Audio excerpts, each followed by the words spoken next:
30 seconds, Mr. Landry. Me and this leg are still negotiating. The voice came from a supply room at the end of the hallway. A metal click followed it. Then a young man laughing at himself. Walter Rennick stopped walking. "Sir, should I announce you?" Rennick lifted one hand without turning around. Not yet. Through the gap in the door, he saw him. 18 years old. Navy work pants rolled above the right knee. A prosthetic leg across his lap. The socket yellowed, one strap frayed down to threads, the locking pin skipping every single time he pushed it home. Rennick's company built the most advanced prosthetic knees in America. $41 million a year in research, and the young man on the folding chair coaxing a 12-year-old leg back together with a paperclip and a flat screwdriver was on his payroll. "Who is that?" Rennick asked quietly. Nobody had an answer. If a story about somebody being seen for the first time is worth an hour of your day, take a second to subscribe before we start. Inside the supply room, Gus Landry stood with his arms folded and the patience of a man who had lost this argument before. "You don't have to fight it, son. That socket needs replacing. I've said it 4 times. Jalen Rowe didn't look up. He had the screwdriver braced against the locking collar, turning it in small, careful degrees. "I'm not fighting it. I'm negotiating." "You've been negotiating 11 minutes. "Then we're close." Landry told him to go home and let the returned unit report sit. Somebody else could handle it. "They can," Jalen said, threading the strap back through the buckle. "Then I spend half of tomorrow figuring out what they did to it." The pin caught on the next try. A clean, flat click.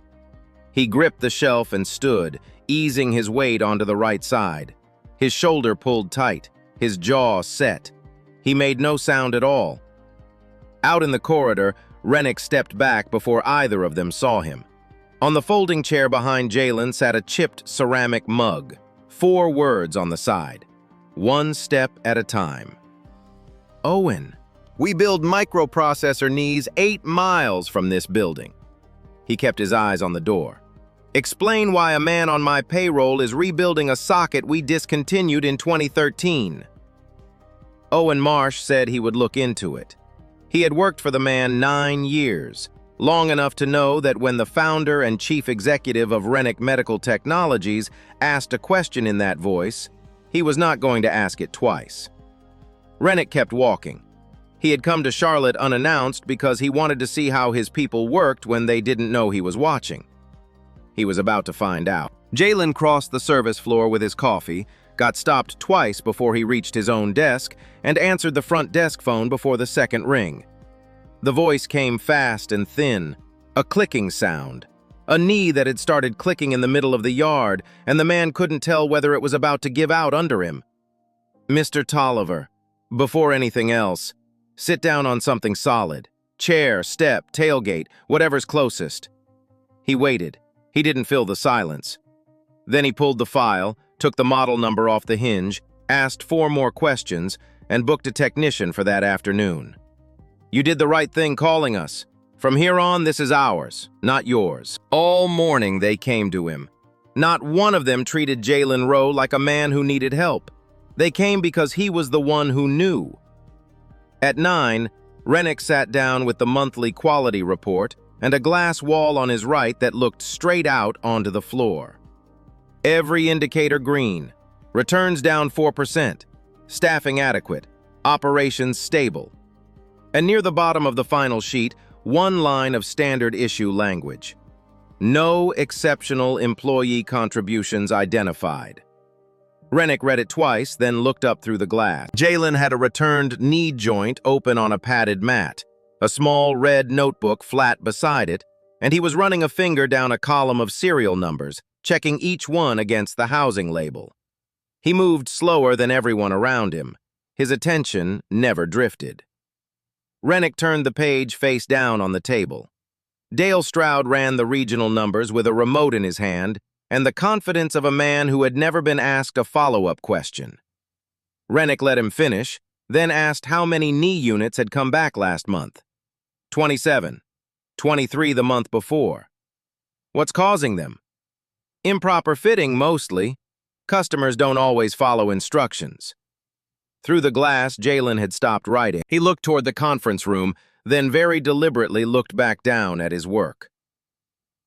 "Mr. Rowe," Rennick raised his voice just enough to carry, "come in here a minute." Jalen glanced behind himself first, the way people do when they assume the important man means somebody else. Then he picked up the notebook and came. "He's service support," Stroud said, lowering the remote. "That's not engineering analysis." "Today it is." Jalen set the red notebook on the table and squared it with the edge. "You're right, it isn't." He opened it to a page dense with narrow columns, dates, model numbers, cities, temperatures, and one line of what each customer had been doing when the trouble started. "It's 27 people telling us the same story, and one of us writing it down. Complaints aren't technical evidence. They're still evidence."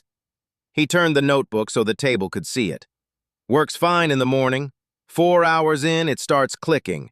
Cools off overnight, works again. 19 of the 27 same model, almost all out of Florida, Georgia, Louisiana, South Texas, and almost every failure after hours outside in heat and humidity." Stroud said heat exposure was already covered in lab testing. "At what temperature? For how long?" Stroud said engineering held the full protocol. Jalen turned one page. "The lab runs at 45 minutes. My customers wear it 9 hours. He looked up. "The truth's hiding somewhere between those two numbers." "And who authorized you to review the service records?" "Nobody," Landry answered before Stroud could follow it up. "Because he noticed something. That's not outside his job. That's how he does his job." Rennick tapped the report. "This says improper installation is the primary cause. Was any of his information considered before that line was written?" Stroud said he hadn't been aware it existed. Landry put both hands flat on the table. "It's been attached to my weekly service report for 6 weeks. The room went very quiet. "I receive a great deal of material." Clearly. Jalen closed the notebook and said he could be wrong about the cause. He just didn't think they should keep telling customers it was their fault until somebody checked. "What would you test first?" "Put a returned unit in a heat and humidity chamber past the standard cycle. Hours, not minutes. Then see how the lock responds once moisture gets in."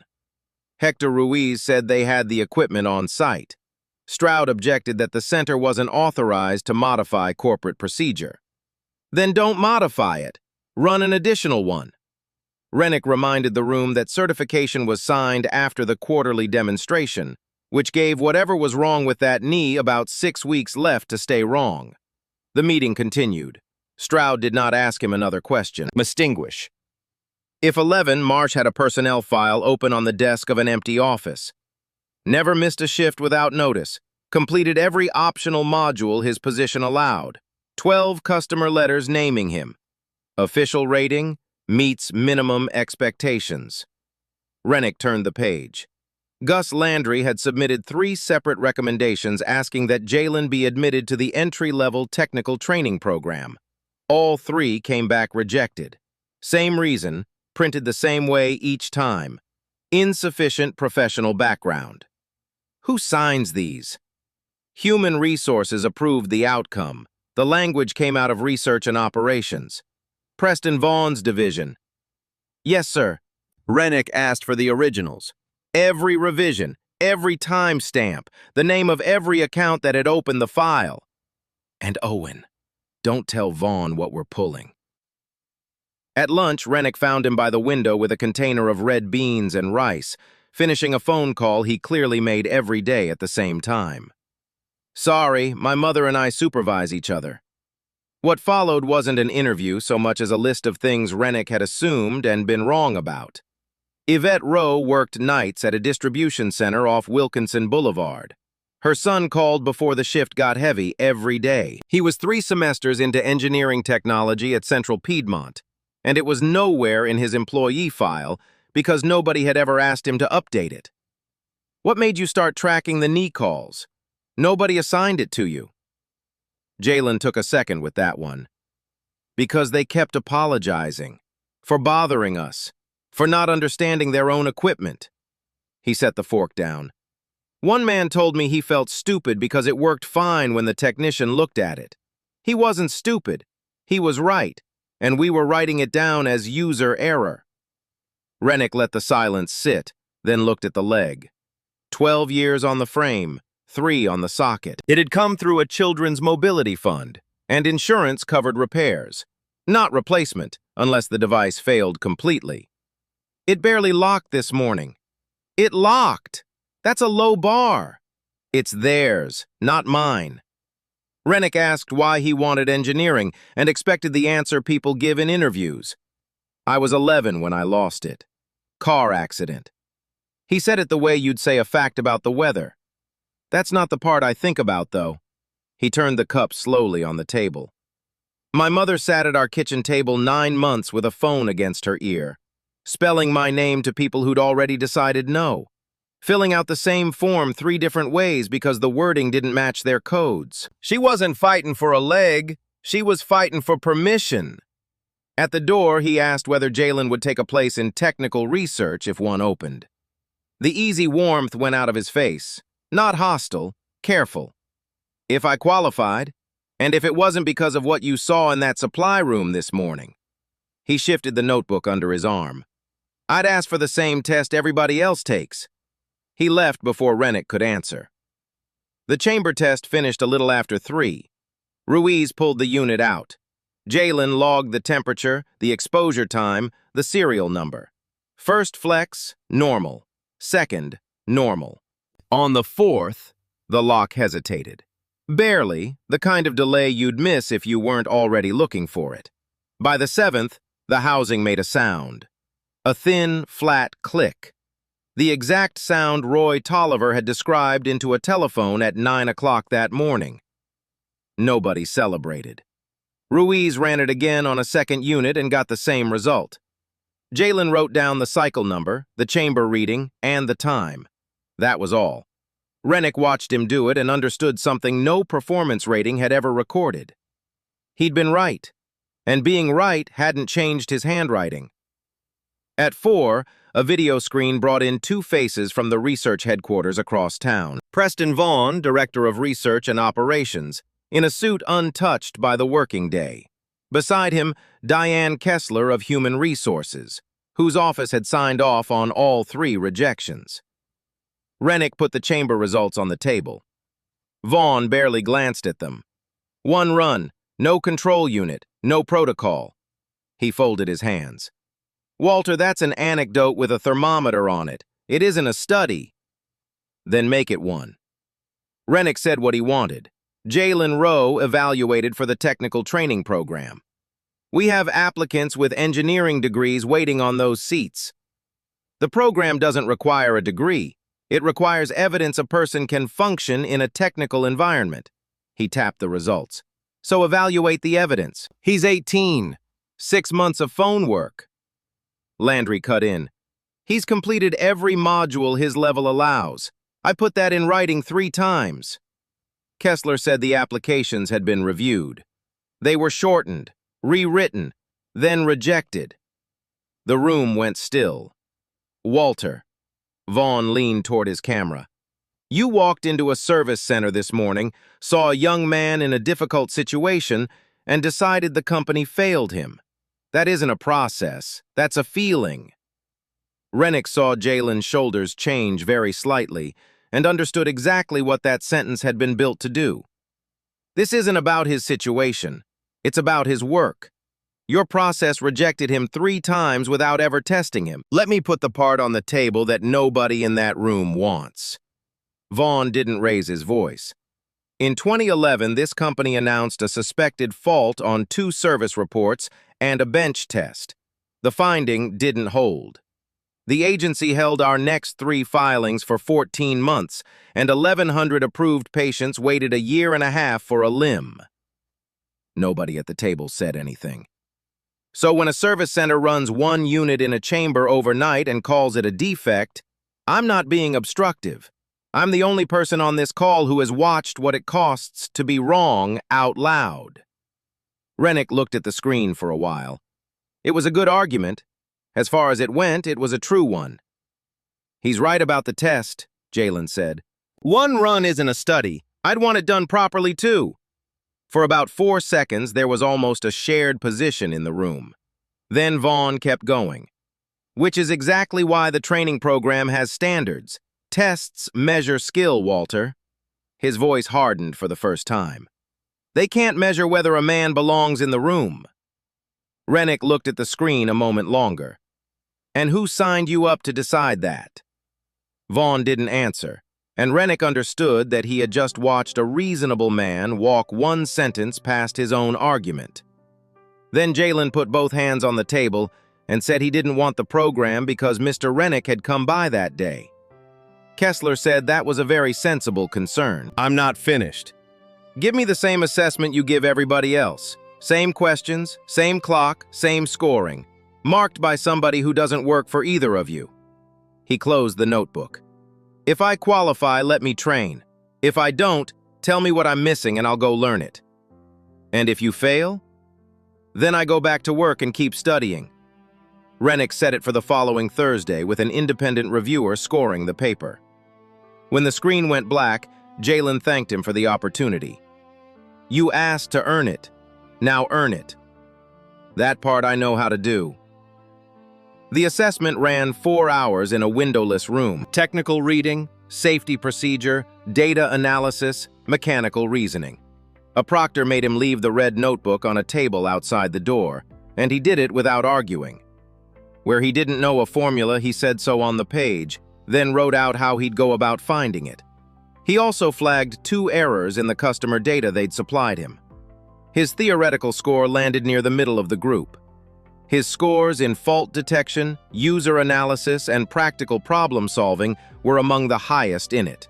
The independent reviewer recommended a 3-month placement as a technical research trainee. Landry read it twice before handing it over. You earned the room. Bridget Doyle sent the paperwork Friday. Standard trainee terms, including company-funded tuition at Central Piedmont, conditional on the trainee remaining in good standing. Jalen read the clause once, signed underneath it, and didn't think about it again for 6 weeks. Monday morning, Yvette Rowe straightened his collar in the apartment doorway. The jacket was navy, off a discount rack, 30% off, and she had been very clear about that when she bought it. You don't have to look like those people. She flattened the lapel with her thumb. You just have to walk in knowing why you're there. At the service center, everybody knew his name before they knew anything else about him.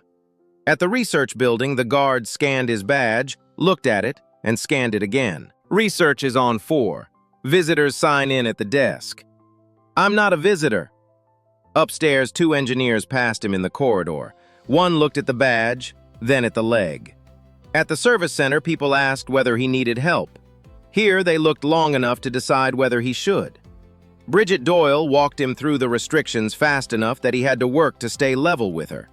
His desk was down by the records cabinets, lower than the others with a chair that didn't adjust and a cardboard box already sitting in the footwell. I was told an adaptive chair had been requested. It's pending approval, and I wouldn't follow up. Repeated requests can slow the process. Jalen could not construct a version of the world in which asking twice made a chair arrive later. He sat down, felt the angle press into the top edge of his socket, then pulled the box out and put his foot on it. The man at the next desk looked over. Creative. Advanced Furniture Engineering, 2 semesters. Aaron Pike, Junior Mechanical. That afternoon, in a design review he'd been allowed to observe and not speak in, he suggested a sensor was reading too late on a ramp. Vaughn told him he was there to observe. 10 minutes later, Dr. Simon Hatcher offered the same idea in different words, and the room called it worth exploring. Jalen wrote 1 line in the red notebook. Pike read it upside down. Same idea, different voice. You don't look angry. I'm at work. Not looking angry is apparently part of my training. By 6, he had found a batch of sensor seals stored in a cabinet rated for the wrong temperature. They were pulled before they went into a prototype. Nobody wrote down who caught it. Rennick spent that afternoon walking the research building without an escort, asking questions that sounded procedural until he asked for examples. A lab assistant assured him Every request got fair consideration, then couldn't name one person from service support who had entered technical training in 3 years. A technician with a cane had been waiting 4 months for a parking space. Rennick called Meredith Kane from the stairwell and told her what he wanted preserved: evaluations, promotion records, accommodation requests, and every change made between what a local manager submitted and what corporate decided. She issued the internal legal hold that night. Once it went out, deleting or modifying anything became a very different kind of problem. Then Marsh slid over a folder nobody had asked for. Workplace accessibility budget. Board-approved figure at the top, actual spend at the bottom. The two numbers were not close. Rennick found the transfer code on the last page. Corporate communications. Account description. Public outreach and brand inclusion campaign. Money set aside to buy equipment for disabled employees had been moved into advertising about how deeply the company valued disabled employees. Kane closed the folder before he could say anything. Don't react yet. Whose signature released it? The certification stating that all urgent employee needs had already been met was signed by Diane Kessler. Then we don't confront anybody yet.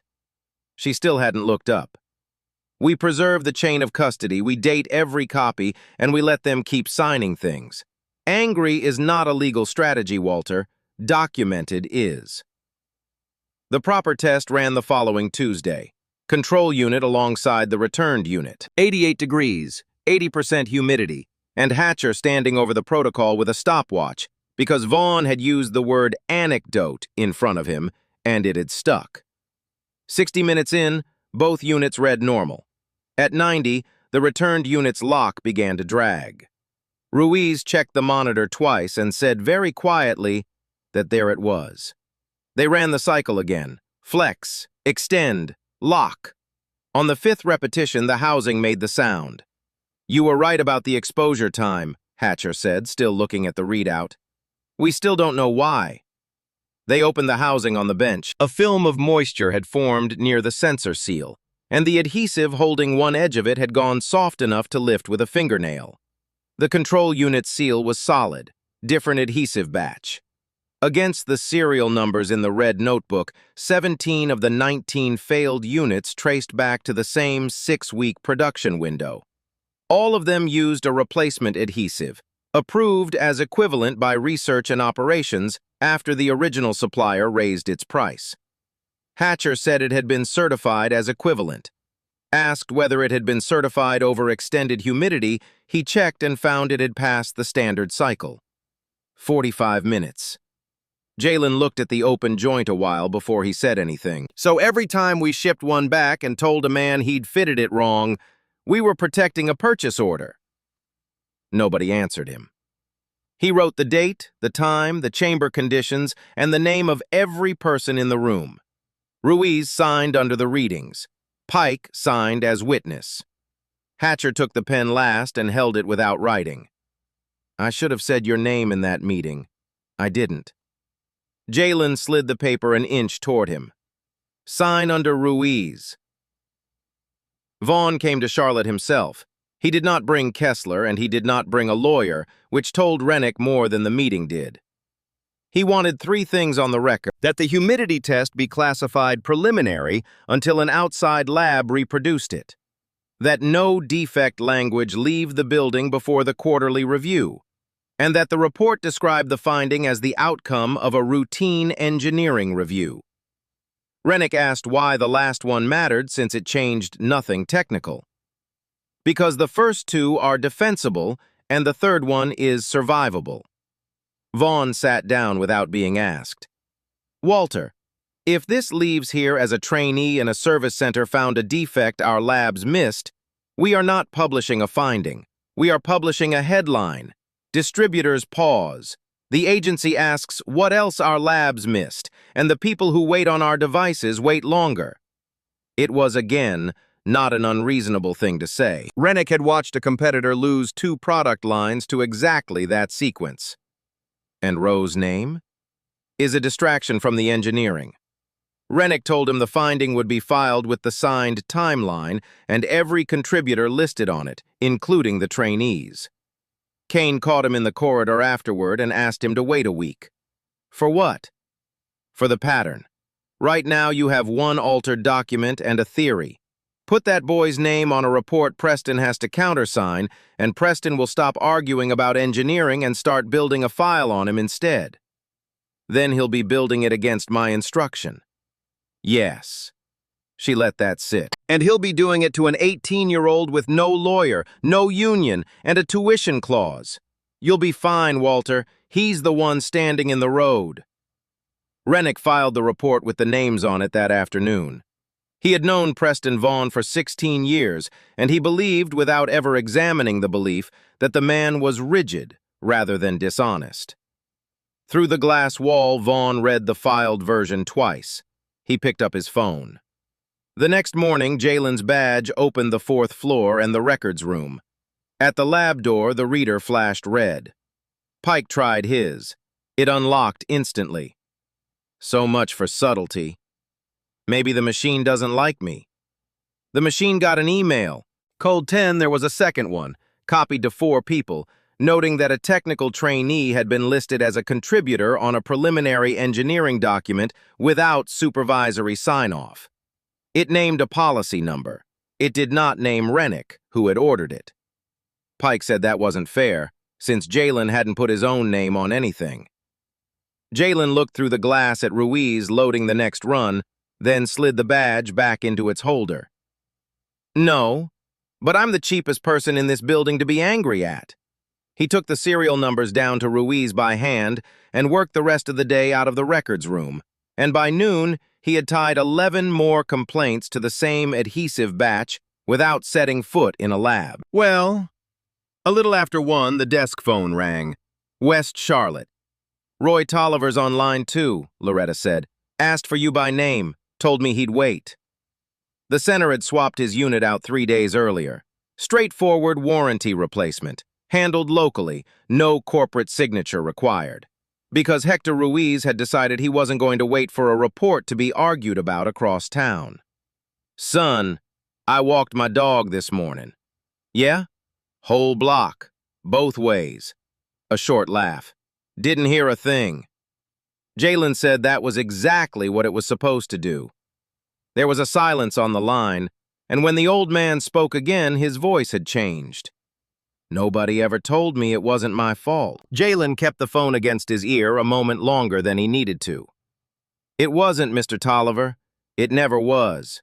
He hung up and wrote the date and the time in the red notebook, the way he wrote everything. Then he sat there, not writing, for longer than usual.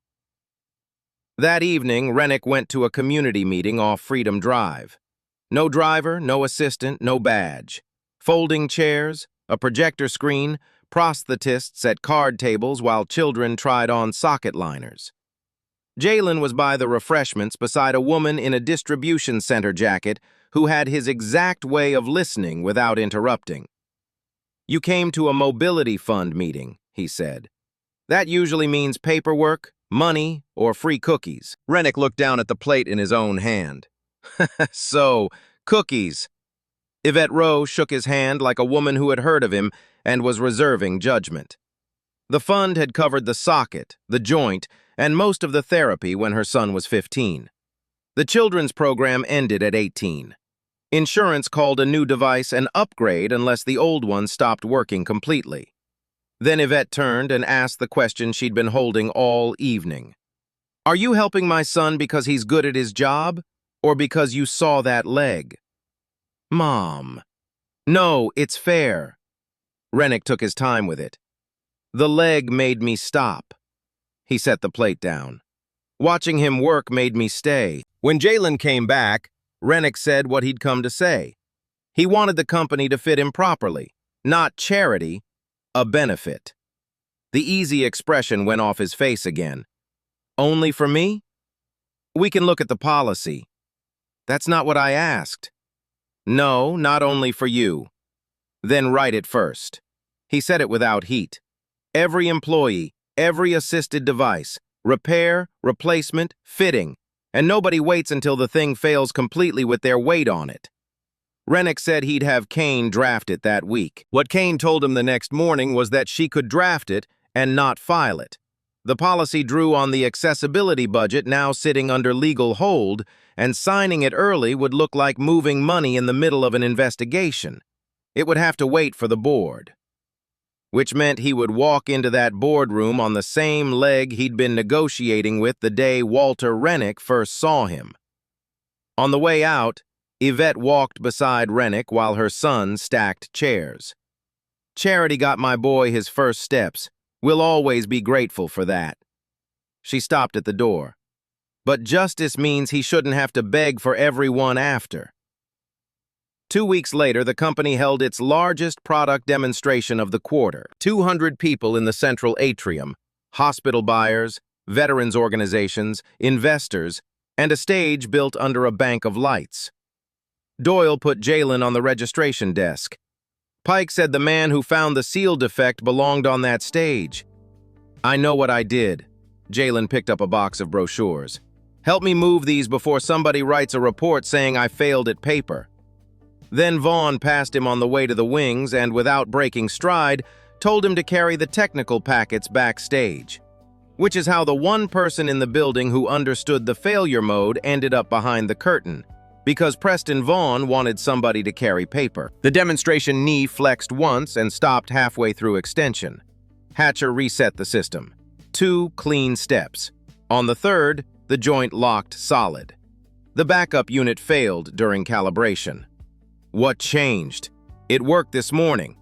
Jalen stepped up to the monitor and read one number aloud. Internal temperature climbing on both units, warmer now than they had been at setup. Ruiz glanced up at the lighting rig, which had been running an hour and a half. "The new seal keeps moisture out. Nobody tested what happens when the heat can't get out either." Vaughn said there was no time for another theory. Jalen was already crouched at the frame, opening the side vent. Hatcher opened the ventilation panel. Ruiz put a fan behind the frame. The reading came down, and the knee ran 5 clean cycles without a hesitation in any of them. That's part of it. The sensor's still too close to the heat source. Somebody has to say that out loud before anyone signs a purchase order. This is a product presentation, not a confession. Then Vaughn said the part that was hard to argue with. There are 400 units on hold in that warehouse. If I stand up there and use the word defect on a fix we validated 11 minutes ago, distribution stops on Monday and it does not start again for a year. Tell me who that helps. For a moment, nobody answered him, because there wasn't a clean answer. Rennick came through the curtain in time to hear that, and Hatcher told him the rest. The failure, the heat, the fix that wasn't a fix. "Walter, these people came to see a finished system. They came to decide whether they can trust us." He turned to Hatcher. "Can you explain it?" Hatcher nodded, and then looked past him at the trainee. "He can explain it better. He saw the shape of it first." "He's 18 years old." Rennick asked Jalen directly. Behind the curtain, 200 people made the low, continuous sound that 200 people make. "I can explain the problem and the fix we've got. The fix is temporary. I'd want to say that too." That's exactly what they should hear. A minute later, Vaughn walked out and introduced the product with no trace of the argument in his voice. Hatcher ran the knee through a controlled sequence. Then he stepped back and handed the microphone to a trainee whose name appeared nowhere on the program. For a moment, the room simply looked at him. 18 years old, company jacket, worn prosthetic, 200 faces waiting to be sold something. Jalen adjusted the stand down 2 inches and put his hand on the frame beside him. "This unit stopped working 6 minutes ago." The atrium went silent so fast it had a texture. It wasn't the motor, it wasn't the software, and it wasn't the person operating it. Heat from the stage lighting built up around the sensor faster than our testing predicted it could. He pointed at the open side panel. "We brought the temperature down by venting it. That is not a repair. Before this ships, the shielding has to be tested longer, and messier, and closer to how people actually live." A physician in the second row asked why the lab hadn't found it. "Because labs are controlled. He let it sit. People's lives aren't. An older veteran stood up near the aisle. So what you're telling us is it isn't ready. What I'm telling you is we found something that has to be fixed before anybody's weight depends on it. The veteran looked at him for a long moment. That's the first honest answer I've heard at one of these in about 15 years. The applause started near the front and went all the way to the back wall. Jalen didn't smile until he was off the stage. Out in the atrium, doctors and buyers were already asking for him by name. Across the atrium, Preston Vaughn watched them ask and did not move. Too many people had seen it now, which made Jalen Rowe far more valuable to the company and far more dangerous to the men who had worked so hard to keep him invisible. By 8 the next day, the clip had reached 3 medical forums. Doctors were praising the company for admitting a problem before shipping.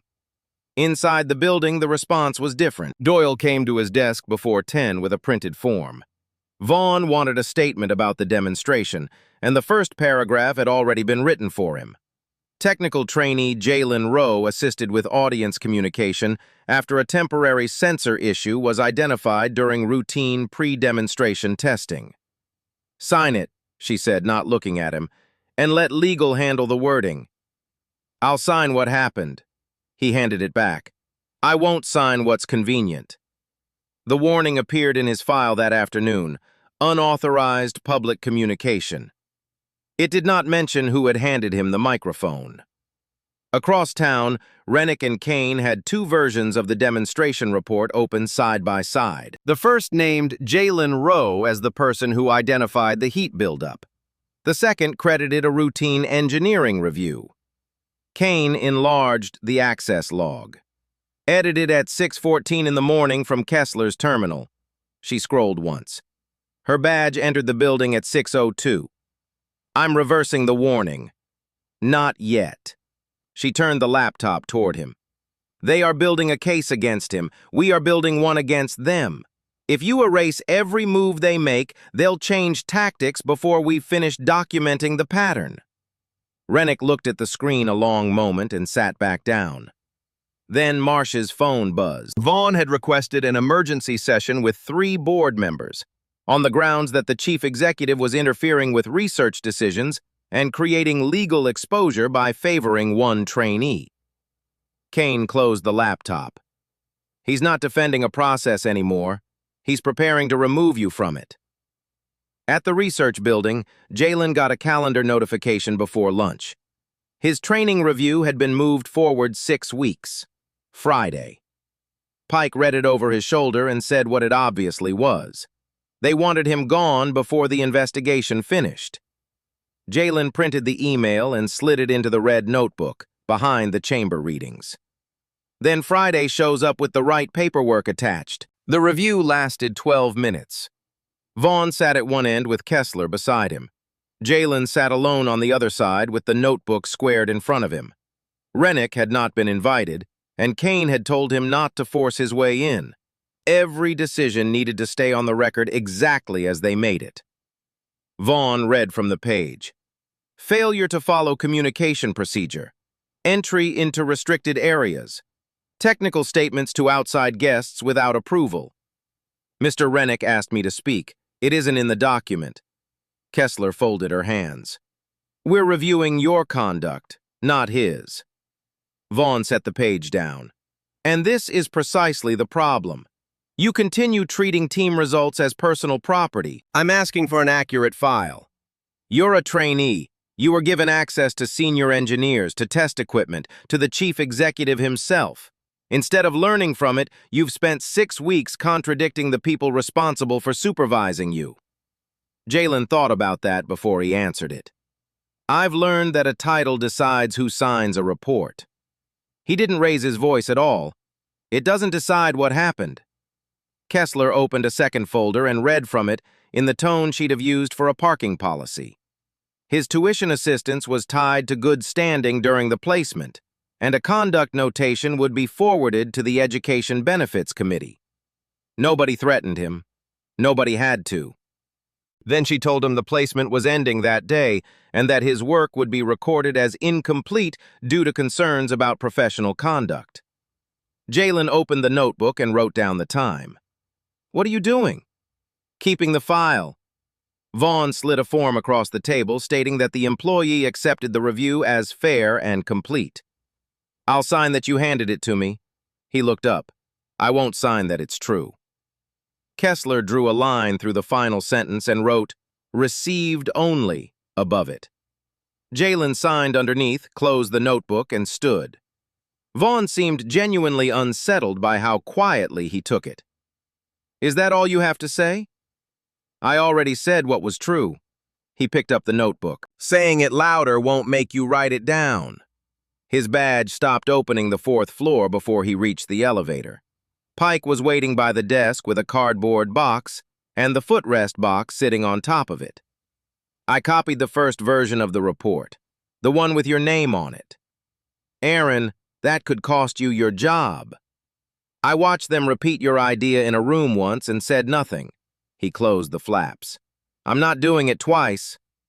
Hatcher came out with the signed humidity results and a note that Ruiz had kept a duplicate and said he should have spoken up sooner. "That doesn't erase before," Jalen said, picking up the box, "but it changes what happens next." The elevator opened. Bridget Doyle stood a few feet away with the tablet against her chest, looking for one moment like a woman about to say something. Behind her, Vaughn's glass office was in plain view. She lowered her eyes. "Good luck." Loretta Shaw saw the box before she saw his face and hung up on whoever she was talking to. "What did they do?" "Decided I needed more experience." Landry read the review standing up twice and set it down very carefully. Restricted areas that were restricted after Jalen entered them. Unauthorized communication ordered by the chief executive himself. They're building the story backwards. By lunch, it had gone around the floor, and people started arriving at his desk with things they'd kept. Customer compliments with his name in them. Ruiz's full returned unit data set. Then Loretta opened her bottom drawer and took out a folder 2 inches thick. Every time he'd stayed late, every call he'd covered, every customer problem that wasn't his. "You kept a file on me?" "I'm 58, baby." She squared it on the desk. "We keep receipts." Jalen said he didn't want anybody risking a job over him. Loretta pulled out the chair beside her and made him sit in it. "This isn't only about you. We all kept our heads down for years. Mortgages, kids, medical bills." She let that settle. "And that silence never once protected us. It protected the people making the decisions." Landry laid his 3 original recommendations beside the shortened corporate versions. Loyalty to a company doesn't mean helping it hide what's wrong. At 5, Marsh came in with an envelope from headquarters. The board had called an emergency session for Monday. 4 items: the chief executive's authority, the trainee's placement, ownership of the censor findings, and the internal investigation. Kane read it over Rennick's shoulder. "Vaughn thinks he has the votes." Rennick looked across the desk.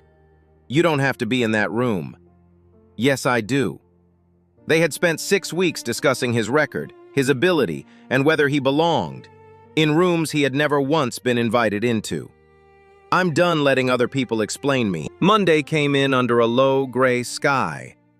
11 directors sat around a table on the executive floor. Arthur Beckman, who chaired the board and had never run a day of the business, took the head of it. Vaughn sat near the center with Kessler beside him. Vaughn spoke first and never raised his voice once. 6,000 employees and a structure that existed so decisions were made by qualified people. Until a chief executive walked into a service center, saw a young man in a difficult situation, and personally installed him in a research environment. Asked by a director named Douglas Pruitt whether the investigation had any basis at all, he didn't hesitate. Its origin was emotional, not procedural. Rennick stood without his notes and did not defend himself. He put the documents down and walked the board through them in the flattest voice he had. The assessment scores, the 3 recommendations against the 2-sentence versions that reached the decision file, 5 years of promotion rates by department and disability status and race, and an accessibility budget with the gap between allocation and spend sitting inside a communications account labeled Public Outreach and Brand Inclusion. A director named Paula Vance asked who released it. The certification stating that no urgent employee needs remained unmet had been signed by Diane Kessler. Vaughn rose. This has become an accusation without context. Rennick looked at him a moment, then turned back to the table. Preston didn't build this by himself. He built it in the space my absence left him. He let the room have that. I accepted green charts instead of asking people questions. I let summaries replace names. And I assumed that because I had never personally ordered anything unjust, nothing unjust could be happening under my authority. That failure is mine. And when my own counsel told me to wait before I put his name on a document Preston had to countersign, I overruled her. I thought I was defending him. He looked at the table. I was standing in a room he wasn't in, spending something that wasn't mine. Then Beckman closed his file and said the board would hear from Mr. Rowe. Outside, Jalen picked up the red notebook and a canvas bag. He was wearing the navy jacket his mother had bought off a discount rack. He was also still walking on the same leg. Landry held the door for him. Tell the truth. That was always the plan. Jalen set the notebook down. Then he opened the canvas bag, took out the old prosthetic, and laid it on the polished wood. The metal joint hit the surface with a hard, flat click, and 11 directors looked down at it. This came from a children's mobility fund when I was 15. My mother and I couldn't have paid for it. It got me through high school, 2 bus routes every morning, and my first 6 months at this company. He rested one hand on the worn socket. But gratitude doesn't mean I have to accept every place somebody else decides I'm allowed to stand. No one has questioned your gratitude, Vaughn said. No, sir. You questioned whether I could do the work. What followed took 11 minutes and contained almost no adjectives. Then he laid 2 documents side by side. This is the first version of the report. It says I found the pattern. He set the second down. This is the version approved the next morning. It says a routine engineering review found it. The first came off the company server archive, Kane said. The second was edited through Ms. Kessler's administrative account at 6:14 a.m. Her badge entered the building at 6:02. Kessler did not speak again for the rest of the session. Vaughn gave a short, tired laugh. We're treating a trainee's handwritten notes as though they were a patent filing. Jalen turned toward him for the first time. No, sir. We're treating them as evidence that the official version was changed. Nobody in the room filled the silence that followed. Landry confirmed he had written the original recommendations and had never been told they were being shortened. Asked why he'd submitted the same request 3 times, he didn't hesitate. Because he earned it 3 times. Loretta Shaw came up on the video screen from West Charlotte, reading glasses on. Asked whether the young man had received special treatment, she looked straight into the camera. He got a folding chair in a supply room. If that counts, then yes. Then Beckman asked the question the whole session had been circling. Are you asking this board to place you in research because of your disability? No. Because of your race? No. Then what are you asking us to do? Jalen put both hands on the table, on either side of the old prosthetic leg. I'm not asking you to put me in that lab because I'm black. I'm not asking because I'm missing a leg. I'm asking you not to keep me out after I proved I can do the work. Justice isn't handing me something I didn't earn. It's giving back what was taken after I earned it. Nobody moved. Beckman thanked him. Jalen picked up the old leg and then didn't put it back in the bag. He left it lying there, a worn piece of equipment sitting in the middle of years of very clean paperwork.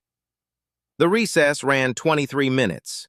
When they came back, Beckman said the board accepted that the contribution had not been accurately reflected and the warning should come out, but that some directors believed removing senior leadership before the investigation concluded would cause unnecessary damage. Rennick asked which senior leadership. Told it was Vaughn and Kessler, he opened his folder and put a single sheet of paper on the table. Only Kane had seen it. Beckman read the first line. "This is your resignation as chief executive. Effective immediately if this board decides to protect the system we exposed this morning. You'd walk away from the company you built? Over this?" Rennick looked at the old prosthetic lying among the reports. "No, I'd walk away over what I let this company become." Beckman called the vote. Termination of Preston Vaughn. 4 against, 7 in favor. Vaughn stood, buttoned his jacket, and stopped at the end of the table. Every decision in that file was made to keep this company shipping.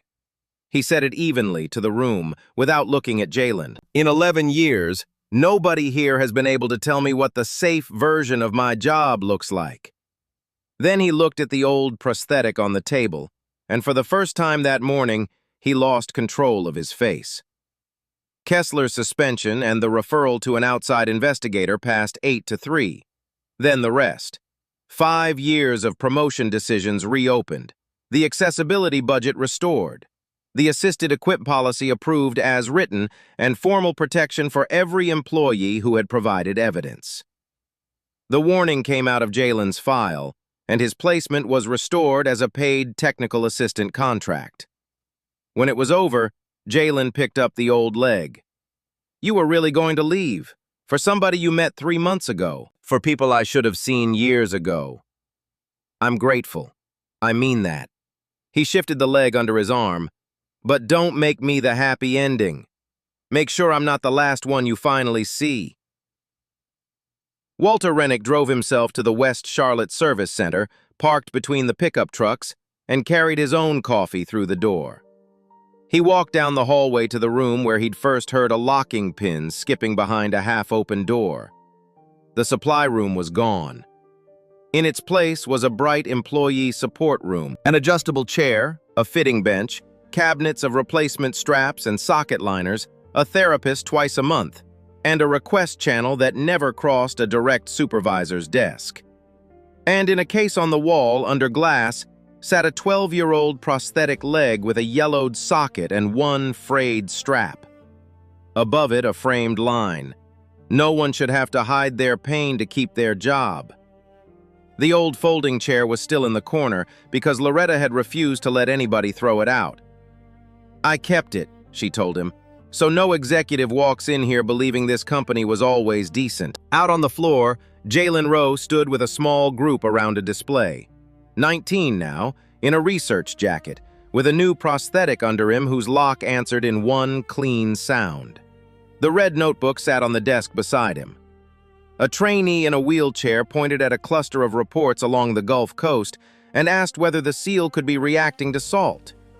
"Maybe. What else do those customers have in common?" "They live near water." "That's location. What were they doing?" The trainee checked. 3 were fishing. 2 worked at marinas. "Good. Now don't decide the answer yet." The sensor correction he'd helped develop had gone into the next production revision, and he was listed as a named contributor on the company's filing. Aaron Pike ran the field testing group. His mother now spent her days helping families file grants and appeal denials, which she insisted on calling volunteering. And the protocol used in that support room had been written by the same young man who once sat on a folding chair between the printer paper and the floor cleaner, negotiating with a leg that no longer locked. A new intake group was taking their seats in the training area. A veteran missing his left arm, a student from a rural community college, a young man in a wheelchair. Their applications had been reviewed with no photographs, no names, no addresses. Jalen handed each of them a training packet. On top of every packet sat a brand new red notebook. "What do the reports say about the program?" Rennick asked. "They say it's working." "And the people?" Jalen opened the door toward the work floor. "Come see for yourself." He walked ahead, the lock in his prosthetic answering firm and clean with every step, and Rennick followed him. Walter Rennick had come to Charlotte to inspect his employees. Jalen Rowe taught him to inspect the system instead. Justice isn't giving someone an advantage they didn't earn. It's removing the barriers that kept their work from ever being seen. This story is a work of fiction. All characters and events are imagined and do not depict any real person or company. If it stayed with you, leave a like and tell us where you're watching from.